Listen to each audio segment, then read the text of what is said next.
Hi there! Today I'm going to be making chocolate peanut butter balls because they are super simple to make and they really don't take a while to prepare. You only need 4 ingredients. You need peanut butter, butter, icing sugar, and chocolate chips, so it's super easy.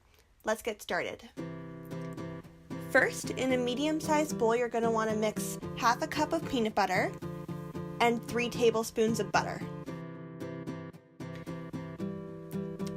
Once you start mixing, you can add in a cup of icing sugar a little bit at a time. You want to mix until it's all together into a dough ball.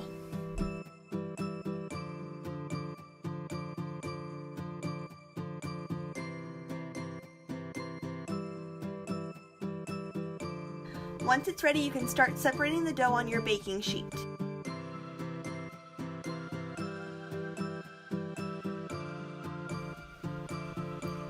Refrigerate for 20 minutes. While that's being refrigerated, you can start melting your chocolate chips.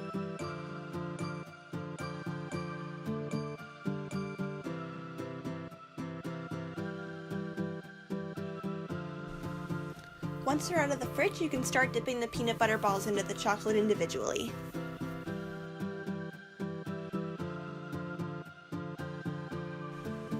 Once they are all complete, you could just put the tray in the fridge until they're ready to serve. Thank you so much for watching my video today. I really hope that you enjoyed it.